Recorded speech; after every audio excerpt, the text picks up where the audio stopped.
bahwa Yesus sudah ada sejak mulanya. Siapa Yesus? Yaitu Roh Kudus. Siapa Roh Kudus? Yaitu Tuhan itu sendiri. Hanya satu, Tuhan yang Maha Esa, Tuhan yang Maha Kuasa.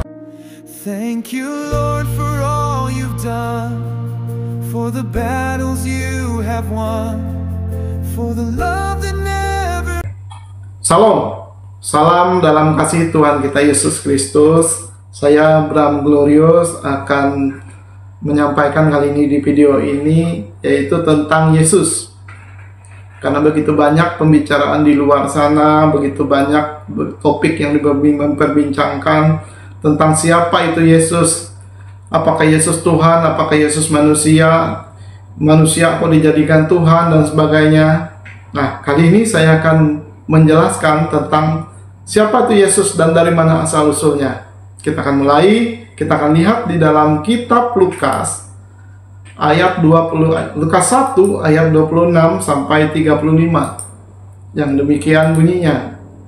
Ayat 26, dalam bulan yang ke-6, Tuhan menyuruh malaikat Gabriel pergi ke sebuah kota di Galilea bernama Nazaret, kepada seorang perawan yang bertunangan dengan seorang bernama Yusuf dari keluarga Daud.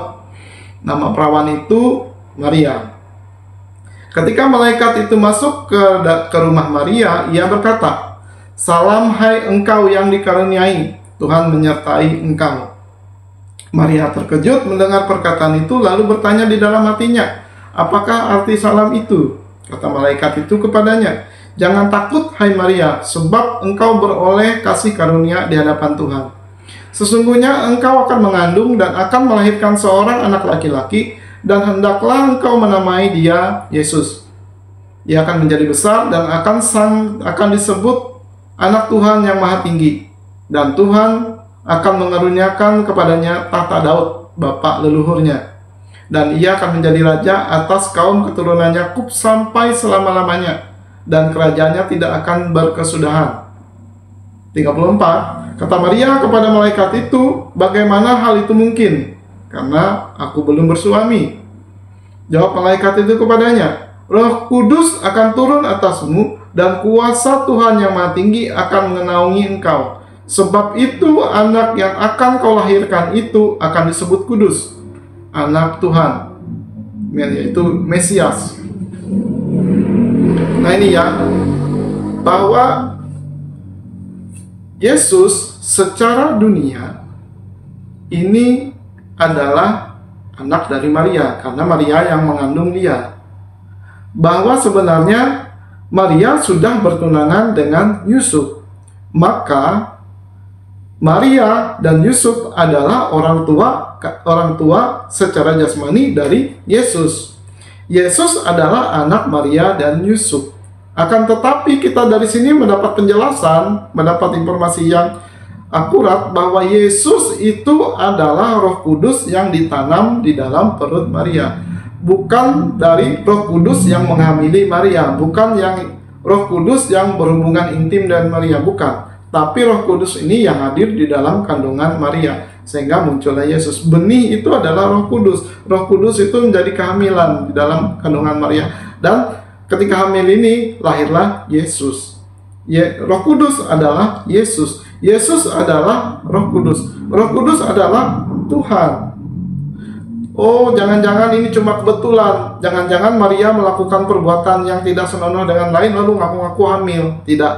Karena saksinya banyak. Injil Lukas menulis tentang ini. Injil Matius menulis juga tentang ini. Cukup valid ya, karena dua saksi pun sudah benar. Nah, ini jadi tidak bisa dibantah ya bahwa Yesus adalah Roh Kudus yang ada di dalam perut Maria. Apakah ini hanya kebetulan saja atau ini hanya karangan saja, atau kita akan cek ya bahwa sebenarnya kehamilan Maria itu sudah ada dinubuatkan di dalam Perjanjian Lama, kitab-kitab terdahulu. Kita akan cek di dalam Yesaya 7 ayat 14 yang berbunyi demikian, "Sebab itu Tuhan sendirilah yang akan memberikan kepadamu suatu pertanda. Sesungguhnya seorang perempuan muda mengandung dan akan melahirkan seorang anak laki-laki, dan ia akan menamakan dan ia akan menamakan dia Immanuel, Tuhan beserta kita. Tuhan ada di dalam kita, Tuhan yang dengan kita.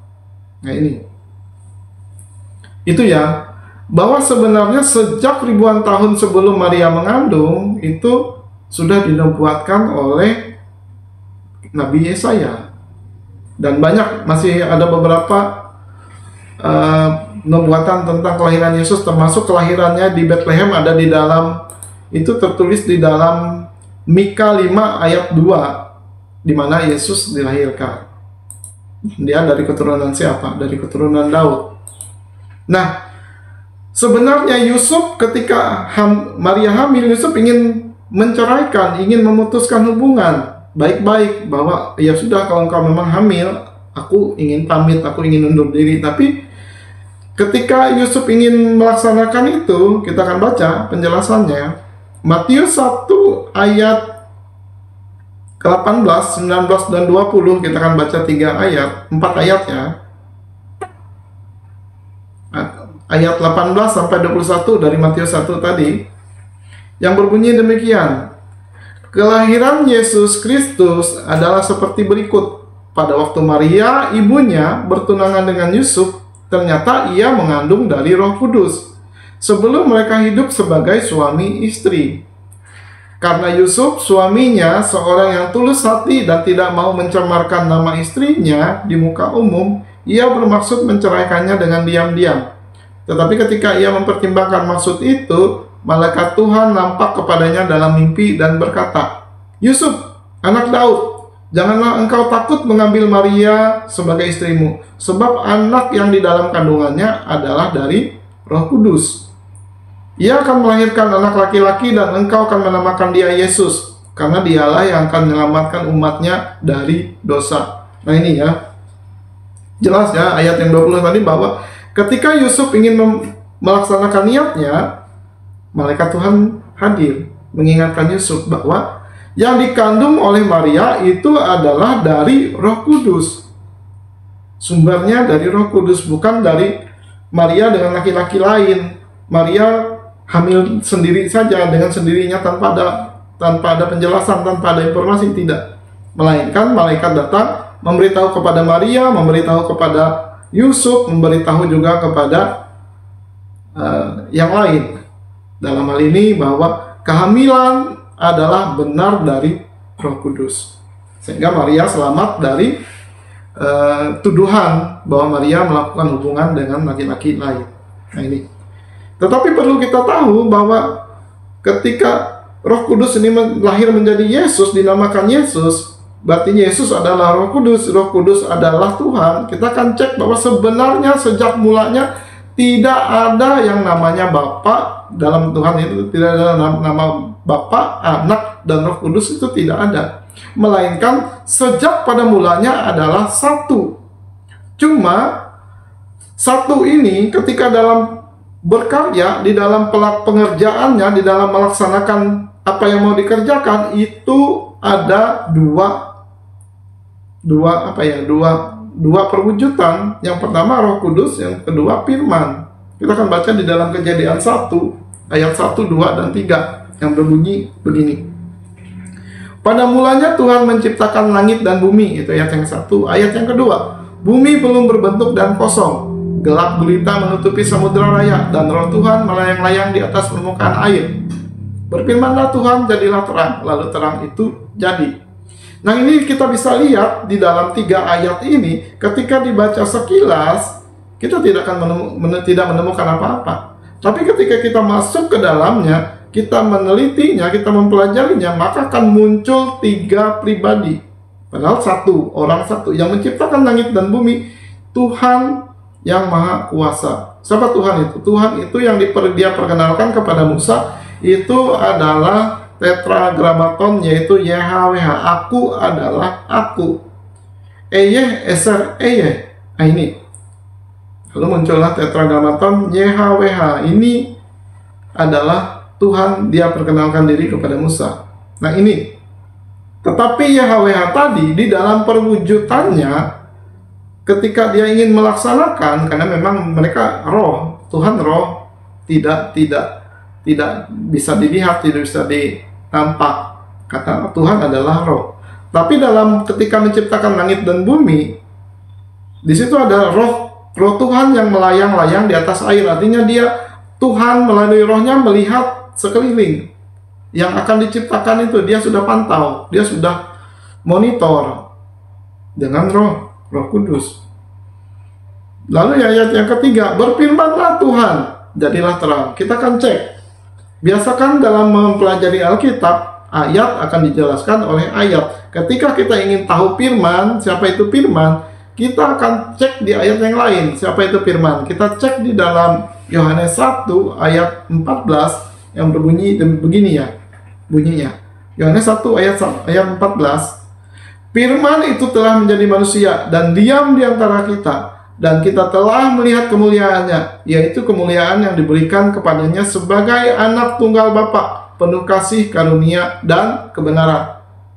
Jelas ya, siapa itu firman? Firman itu telah menjadi manusia. Siapa manusia itu? Seperti yang Roh Kudus masuk dalam kandungan Maria tadi dan menjadi manusia, itulah firman, yaitu Yesus. Firman itu Yesus. Jadi kembali ke dalam kejadian tadi, bahwa Yesus sudah ada sejak mulanya. Di siapa Yesus? Yaitu Roh Kudus. Siapa Roh Kudus? Yaitu Tuhan itu sendiri. Hanya satu, Tuhan yang Maha Esa, Tuhan yang Maha Kuasa, Tuhan YHWH. Tapi ketika dia melaksanakan pekerjaannya, dia melalui rohnya, dia melalui firman-Nya. Jelas ya? Tuhan hanya satu, tetapi di dalam pelaksanaannya, di dalam ketika dia ingin melaksanakan niatnya, dia menjadi roh, dia menjadi berfirman. Nah ini, Yesus adalah firman. Jadi siapa itu Yesus? Kita kembali lagi, siapa itu Yesus? Yesus anak Maria, anak Yusuf secara dunia, dan dia mewarisi tahta Daud melalui Yusuf. Tetapi siapa itu Yesus sesungguhnya? Keilahiannya adalah bahwa Yesus berasal dari kandungan Maria, yang kandungan ini berasal dari Roh Kudus, yang Roh Kudus ini adalah seperti yang ada di dalam Kejadian 1 ayat 2 tadi. Roh Tuhan melayang-layang di atas permukaan air. Dia sudah ada sejak mulanya. Nah, kita akan bahas lagi yang lain, bahwa apakah Yesus itu benar-benar Tuhan? Apakah Yesus itu hanya manusia saja? Apakah seperti tudingan bahwa Yesus itu adalah manusia yang diangkat menjadi Tuhan oleh Paulus, seperti tudingan ya, umat yang di luar umat Nasrani? Kita akan bahas pada video yang lain. Kapan dia menjadi Tuhan? Sekian, terima kasih. Tuhan Yesus memberkati.